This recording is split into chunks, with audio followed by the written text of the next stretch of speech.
नमस्कार, आप नवयुग टीवी देख रहे हैं और मैं हूं आपके साथ अभिनव कुमार। कल जिस तरीके से देश में लगातार कल से प्रदर्शन चल रहा है कि पहलवानों का यौन शोषण हुआ, ये ब्रजभूषण सिंह पे बहुत बड़ा आरोप लगाया गया। उसी को लेकर आज यहां पे कुछ पोस्टर लेके यहाँ पे मुर्दाबाद के नारे भी लगा रहे हैं। आज आप लोग दिल्ली के जंतर मंतर पर आए हैं, बाइकआउट के नारे भी लगा रहे हैं, क्यों? आपको नहीं पता ये किस लिए आए हैं नारे लगाने, या जो बैठे जंतर मंतर पे कोई ऐसे तो बैठता नहीं। आप लोग बैठे हो कभी ऐसे आगे? फिर किसी के साथ दिक्कत होती तभी तो आदमी बैठता है। बस तो हमारे पहलवानों के साथ और बेटों के साथ दिक्कत हो रखी है, तो इस वजह से आए हैं। आप लोग कहाँ से आए हैं? हम लोग हरियाणा से आए हैं, सोनीपत से आए हैं। मैं अनिल कुमार, मैं 2010 कॉमनवेल्थ गेम्स का ब्राउन्स मेडलिस्ट हूँ। ये ब्रजभूषण सिंह के खिलाफ जो आरोप लग रहा है यौन शोषण का, उन्होंने कहा कि अगर ये साबित प्रूफ हो जाए तो मैं फांसी पे लटक प्रूफ भी हो जाएगा। ऐसे कहने से तो मैं भी कुछ बोल देता हूँ, फिर करना होता है ना। प्रूफ भी होगा। बगैर प्रूफ के कौन बैठेगा? बगैर प्रूफ के कोई बैठेगा क्या? फिर तो प्रूफ भी है, सारी चीज है, तभी तो आए होंगे। आज से पहले तो नहीं आए। हर एक चीज का टाइम होता है बस।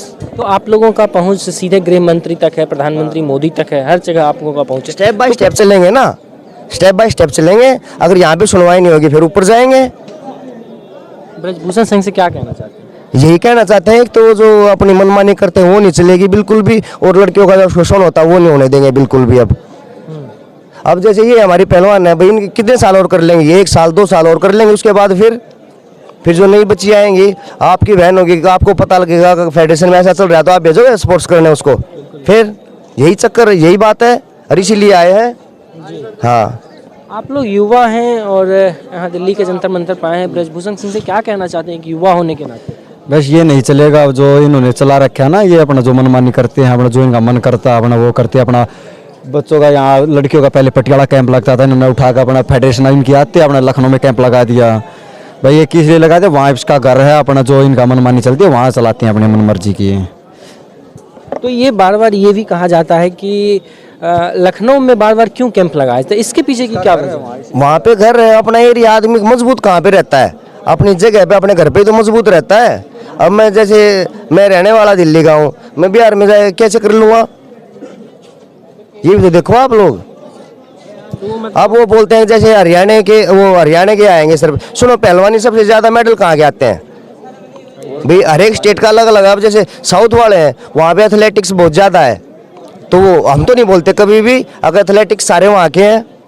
जैसे पीटी उषा हुई और जितने भी गेम है, कई गेम वहाँ पे है। अब और कहीं पहलवान नहीं है तो ये हमारी गलती थोड़ी है भाई। जितनी मेहनत हम करते हैं शायद वो उतनी ना करते होंगे। आप क्या कहना चाहते हैं? आप भी आए हैं, ब्रजभूषण सिंह को क्या कहेंगे युवा होने को? सर, मेरा नाम विकी है, मैं सोनीपत हरियाणा का रहने वाला हूँ, और ये मेरे बड़े भाई अनिल जी हैं, 2010 के कॉमनवेल्थ के जो ब्रॉन्ज मेडलिस्ट हैं। हमारा कहना यही है कि देखो, जो ब्रजभूषण है वो वेल्थ फेडरेशन के अध्यक्ष हैं, लेकिन वो एक तरीके से क्या है कि हमें लगता है कि वो अपनी मनमानी चलाए हुए हैं। लगता क्या है, वो करते ही हैं। कोई भी चीज़ कहीं अगर भीड़ इकट्ठी हुई है, किसी रीजन को लेके हुई है, उन्होंने किसी के साथ गलत किया है तो ही यहाँ आए हैं। दूसरी बात क्या है, एक वो पक्षपात बहुत ज़्यादा करते हैं। अब जैसे आपने पूछा बड़े भाई से कि लखनऊ में एक ज़्यादा कैंप क्यों लगाते हैं?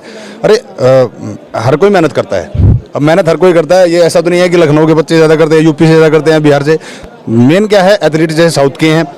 कहा जाता है कि हरियाणा सबसे ज़्यादा पहलवान निकलते हैं, लेकिन पहलवानों को दबाया जा रहा है। उनको उनके हिसाब से उनकी अचीवमेंट नहीं दी जा रही है, उनके हिसाब से उनको रास्ता नहीं दिया जा रहा, उनको दबाया जा रहा है।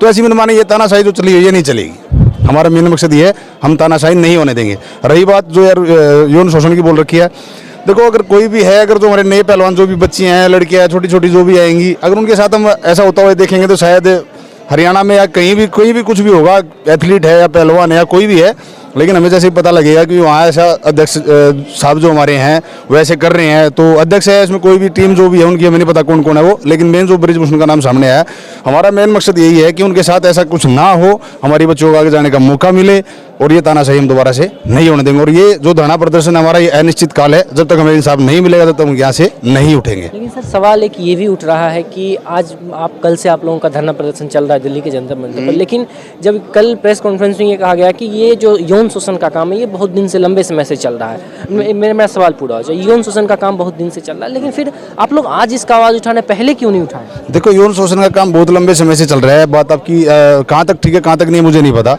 लेकिन बात क्या है, कोई चीज़ एक बोलते हैं कि पाप का घड़ा, जो एक हमारी देशी कहावत है, पाप का घड़ा क्या है, वो भर के फूटता है। अब वो पाप का जो उसका घड़ा है वो भर चुका है, वो फूटने पे आया हुआ है। ठीक है, किसी के साथ जो गलत हुआ है, हमारी बच्चियों के साथ गलत हुआ है, हम उसके इंसाफ के लिए आज खड़े हुए हैं। किसी ने हमारे सामने बोला, ये चीज़ें ऐसी तो होती नहीं कि सामाजिक कर दी जाती हैं किसी के साथ भी, ठीक है। कोई लड़की अपने दबाव से, अपने घर परिवार से, अब समाज से किसी भी दबाव के कारण वो बेचारी बैठी रही, वो नहीं बोलने का मौका मिला, लेकिन कोई ऐसा था जिसको बोलने का मौका मिल गया, वो आगे आ गई, तो उसके सपोर्ट में आज हम सब खड़े हैं और अनिश्चित काल तक खड़े रहेंगे जब तक उनको इंसाफ नहीं मिलेगा। बीजेपी की सरकार है और वो मंत्री भी भारतीय जनता पार्टी से हैं। गृह मंत्री और प्रधानमंत्री मोदी से क्या कहेंगे? मोदी से क्या, मोदी तो एक निष्पक्ष है। दूसरी बात क्या है, जिनकी सरकार है तो ऐसे थोड़ी ना करेंगे, वो मोदी इस चीज़ की सपोर्ट थोड़ी ना करेंगे। जब मोदी के सामने अगर ये चीज़ रहेगी, वो ऐसे स्पोर्ट्समैन के साथ, वो तो स्पोर्ट्समैन को बहुत बढ़ावा देते हैं, हम उनको ऐसा कैसे बोल देंगे? ऐसा है, पांचों उंगली बराबर नहीं होती है। हम बीजेपी को बोल दें कि सब जैसे एक जैसे होते हैं, एक जैसा कोई नहीं है, ठीक है। उनकी पार्टी में कुछ गंदे इंसान भी होंगे, लेकिन जब तक क्या है उनके सामने वो चीज़ नहीं जाएगी तो उस चीज़ पे एक्शन कैसे होगा? अब वो चीज़ उठी है तो स्टेप बाय स्टेप हम धीरे धीरे उसको आगे लेकर, हमारी यहाँ सुनवाई होगी तो ठीक है, इसके बाद अगर नहीं सुनवाई होगी तो स्टेप बाय स्टेप ऊपर भी जाएंगे। और ये दिखती सी बात है कि अब आप लोगों के जरिए ये चीज़ें अब पूरे भारत में चल तो रही हैं और कहीं ना कहीं इसको मोदी जी के सामने भी चली जाएंगी, तो इस पर एक्शन बहुत जल्दी होगा और हम चाहते हैं कि इस पर एक्शन हो और ये तानाशाही मनमानी ना चले और ये पक्षपात ना चले। तो अभी हम दिल्ली के जंतर मंतर पर थे, यहाँ पे तमाम पहलवान इकट्ठा थे जो साफ तौर पे ये कह रहे हैं कि तानाशाही का जो रवैया है वो तानाशाही का रवैया अब नहीं चलेगा। और भारतीय जनता पार्टी की बात है तो भारतीय जनता पार्टी के एक मंत्री के गंदे हो जाने से कुछ नहीं होता। प्रधानमंत्री मोदी बहुत ही निष्पक्ष हैं और प्रधानमंत्री मोदी के सामने जब यह आएगा तो मोदी जी और गृह मंत्री अमित शाह इस पर जल्द से जल्द कोई ना कोई संज्ञान लेंगे। तो फिलहाल के लिए इतना ही, बाकी की तमाम खबरों के लिए देखते रहिए नवयुग टीवी। धन्यवाद।